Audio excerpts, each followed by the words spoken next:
Welcome to learn with TS channel. Okay, இன்றைக்கி நம்ம என்ன பார்க்க போகிறோம்னா எப்படி எஸ்ஜிபிஏ கால்குலேட் பண்ணுறது இன்ஜினியரிங்கில் அதை தான் பார்க்க போகிறோம். நமக்கு வந்துட்டு எப்போவுமே பேசிக்காக காலேஜில் ஒரு 8 சப்ஜெக்ட்ஸ் இல்லைனா 6 சப்ஜெக்ட்ஸ் அந்த மாதிரி இருக்கும். நான் 8 சப்ஜெக்ட்ஸ் எடுத்திருக்கேன்.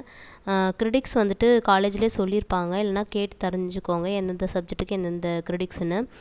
கிரேட் வந்துட்டு நீங்கள் மார்க் வாங்கியிருப்பீங்க, அதுலேயே வந்துட்டு கிரேட் வித்து கிரேட் பாயிண்ட்ஸ் கொடுத்துருப்பாங்க. அதெல்லாம் நோட் பண்ணி வச்சுக்கோங்க. நமக்கு எஸ்ஜிபிஏ கால்குலேட் பண்ண ஈஸியாக இருக்கும். இப்போ வாங்க கால்குலேட் பண்ணலாம்.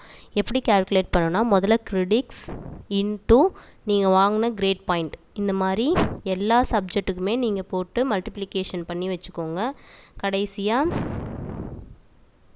நம்ம வந்துட்டு இதெல்லாம் ஆட் பண்ணோம்னா நமக்கு ஒரு வேல்யூ கிடைக்கும். இப்போ பாருங்கள், நான் எல்லா சப்ஜெக்ட்டும் ஃபஸ்ட்டு மல்டிப்ளிகேஷன் பண்ணி ஆட் பண்ணிக்கிறேன். நான் 5வது செமஸ்டரில் இருக்கேன். இன்றைக்கி தான் நானே கற்றுக்கிறேன் எப்படி எஸ்ஜிபிஏ கால்குலேட் பண்ணணுன்னு. இப்போ பார்த்திங்கன்னா நம்ம எல்லா சப்ஜெக்டையும் ஆட் பண்ணிக்கலாம். ஆட் பண்ணால் நமக்கு என்ன வேல்யூ வருதுன்னா 179 வருது. இதுதான் நமக்கு வந்துட்டு வேல்யூ. இதை வந்துட்டு எப்படி நம்ம எஸ்ஜிபிஏ கன்வெர்ட் பண்ணோம் அப்படின்னா, இப்போ மேலே வந்துட்டு கிரெடிட்ஸ் கொடுத்துருக்காங்கல்ல, அதை வந்துட்டு மொத்தமாக வந்துட்டு ஆட் பண்ணிக்கணும். ஃபஸ்ட்டு மொத்தமாக ஆட் பண்ணி அதை தனியாக வச்சுக்கோங்க. அதுக்கப்புறமேட்டு தான் நம்ம எஸ்ஜிபிஏ கால்குலேட் பண்ணுவோம். இது கிரெடிட்ஸில் ஆட் பண்ணால் 21 கிரெடிட்ஸ் டோட்டலாக. இப்போ வந்துட்டு இது எப்படி பண்ணணும் அப்படின்னா, கீழே நம்ம கண்டுபிடிச்சோல்ல இந்த ஆன்சர் 179, அதை ஃபஸ்ட்டு எடுத்துக்கோங்க. 179 டிவைடட் பை நம்ம டோட்டல் கிரெடிட்ஸ் என்ன 21.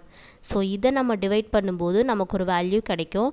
அந்த வேல்யூ தான் வந்துட்டு உங்களோட எஸ்ஜிபிஏ. இந்த மாதிரி தான் வந்துட்டு எஸ்ஜிபிஏ கால்குலேட் பண்ணணும்.